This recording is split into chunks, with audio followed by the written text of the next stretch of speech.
Hello everyone, and welcome to a game called Katawa Shoujo. Katawa Shoujo is an interactive visual novel similar to Doki Doki Literature Club, but a little less gory, I would say. Yeah, it's more, on the romantic side on that spectrum. But yeah, it's about a boy who goes to high school. He falls in love with this girl, but he has this heart problem. So when he's about to, you know what? I'm not gonna say too much about the beginning. Let's just say he has a heart problem, and we'll get to it. But yeah, I've been meaning to play this game for a long. I played it before. I never finished it. It's just been a long time. My main reason I'm playing this right now is because I promised somebody that I would play this with them. I never did, and right now it's a bit too late to do it with them. So right now I'm gonna do it just in memory of them. So yeah, we're gonna get started. I didn't get that far, really. I didn't finish. So we're just gonna get started here, and hope you guys enjoy this. It's really good, I promise. If you like Doki Doki, I mean, you probably like Doki Doki because of its, madness, but I'm sure you'll like this one too. Let's get started. Snowy.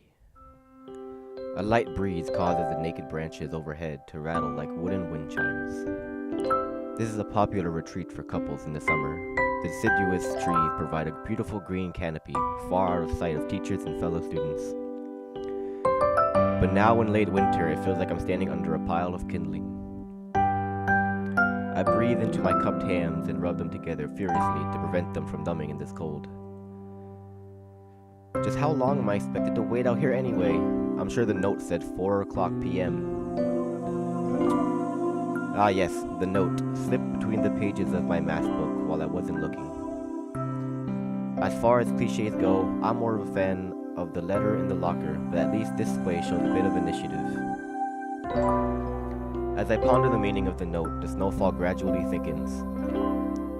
The snowflakes silently falling from the white painted sky are the only sign of the time passing in this stagnant world. Yeah, this game is really descriptive, and it's really nice how they describe the scenery. You really imagine it. Their slow descent upon the frozen forest makes it seem like time has slowed to a crawl. Ooh, I forgot there were sound effects. It scared me. The rustling of dry snow underfoot startles me. Same. Scared the fuck out of me too. Interrupting the quiet mood, someone is approaching me from behind. Hisao? You came? A hesitating, barely audible question. However, I recognize the owner of that dainty voice instantly. I feel my heart skip a beat. It's a voice I've listened to hundreds of times, but never as more than an eavesdropper to a conversation. I turn to face this voice, the voice of my dreams, and my heart begins to race. I apologize for my lisp. Iwanako, I got a note telling me to wait here. It was yours? Question mark. Damn it, I spent all afternoon trying to come up with a good line, and that was the result. Well, you got something at least. Be grateful. Pathetic. Yes, I asked a friend to give you that note. I'm so glad you got it. A shy, joyous smile that makes me so tense I couldn't move a single muscle even if I tried. Oh, this is where it happens. My heart is pounding now, as if we're trying to burst out from my chest and claim this girl for itself. Damn, one handsome ass motherfucker. So, here we are, out in the cold, real smooth. Real smooth as hell. Once again, the wind stirs up the branches. God damn, I hate when they have these long words. The cacophonous noise is music to my ears. Iwanako flinches ever so softly against the gust of wind. As it passes, she rights herself as if supported by some new confidence. Her eyes lock with mine, and she lazily twirls her long dark hair around her finger. All the while, the anxious beating of my heart grows louder. My throat is tight. I doubt I could even force a word out of it if I tried. You see, bum bum, I wanted to know, bum bum, bum bum, if you'd go out with me. Oh wait, she'd confessed her. Well, whatever. I stand there, motionless, save for my pounding heart. I want to say something in reply, but my vocal cords feel like they've been stretched beyond the breaking point. Hisao? I reach up to try to massage my throat, but this only sends spikes of blinding pain along my arms. Hisao? Bum bum. My whole body freezes, save for my eyes, which shoot open in terror. Uh-oh. Hisao! The beating in my chest suddenly stops, and I go weak at the knees. Oh, he died. Oh, yeah, that's death. The world around me, the canopy of bare branches, the dull winter sky, it will not go running towards me. All these fade to black. The last things I remember before slipping away are the sounds of Iwanako screaming for help and the incessant clatter of the branches above. You has a heart attack. Wait, wait. Wait. 4Leaf Studios presents. Wait, wait. Katawa Shoujo. Wait, wait. Wait, wait. Beautiful art as well. Beautiful. Look at that. Look at that.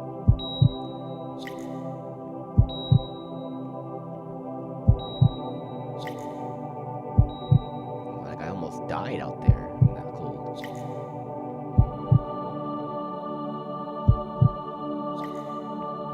Oh yeah, the credits in the beginning as always. We're gonna have to wait.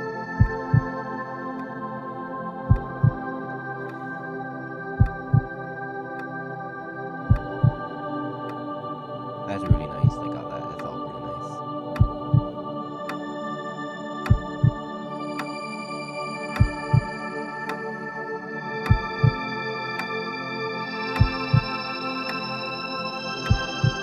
Yeah, let me just talk between this.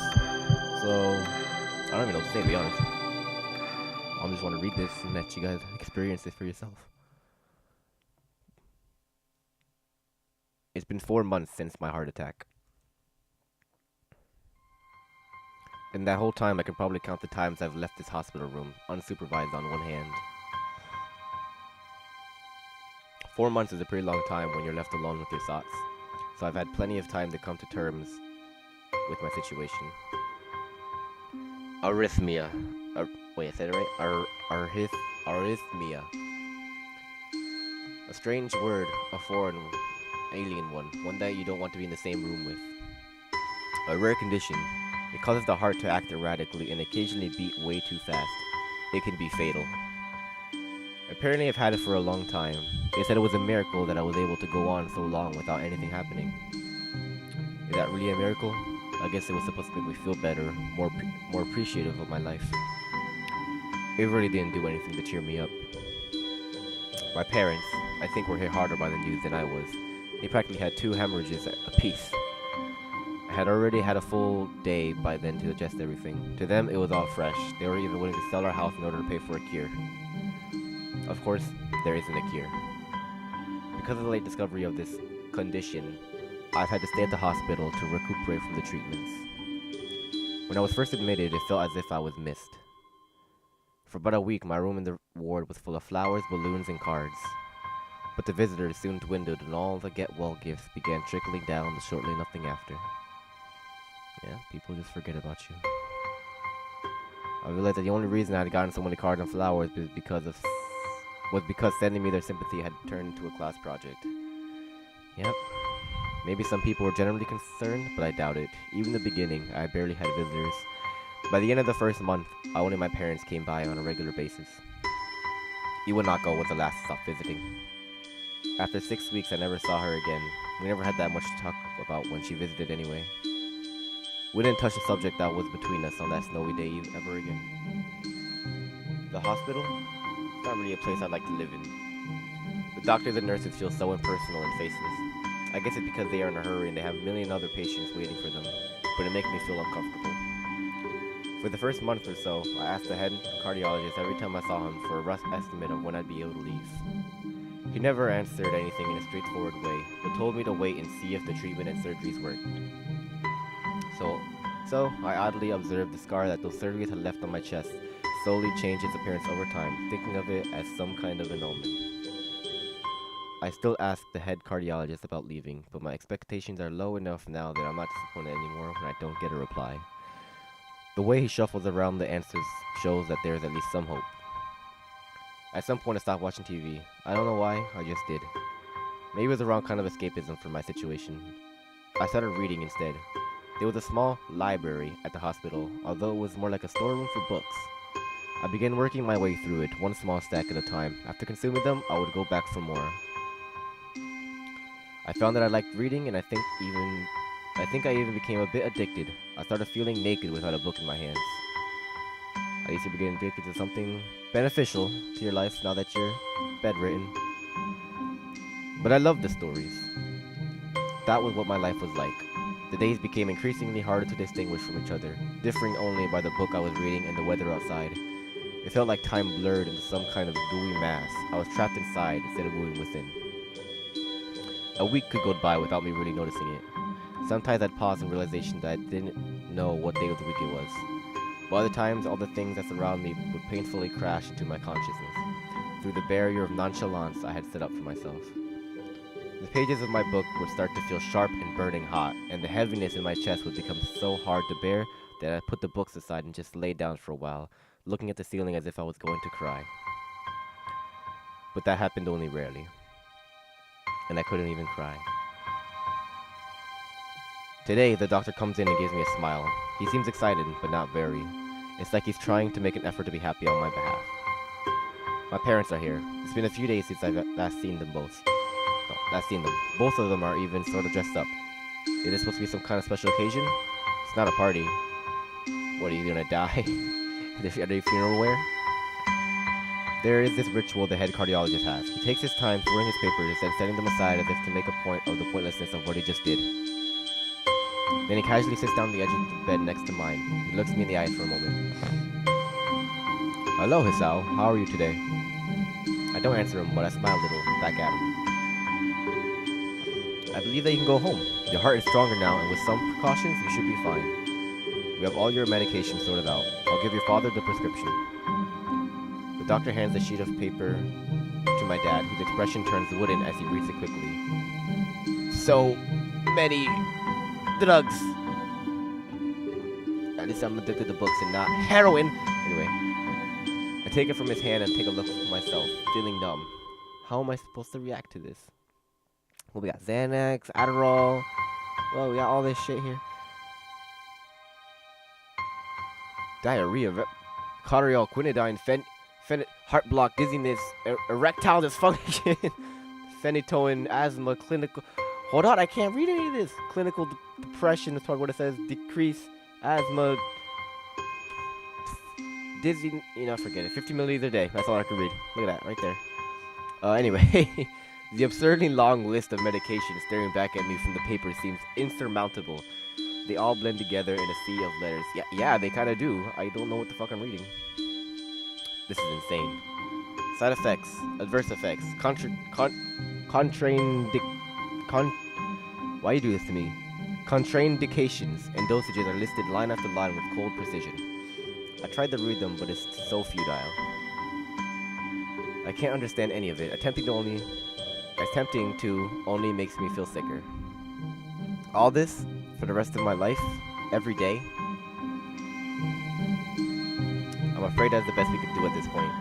However, new medications have always been developed, so I wouldn't be surprised to see if that list fades over the years. What kind of confidence booster is that? I'd have felt better if you hadn't said anything at all.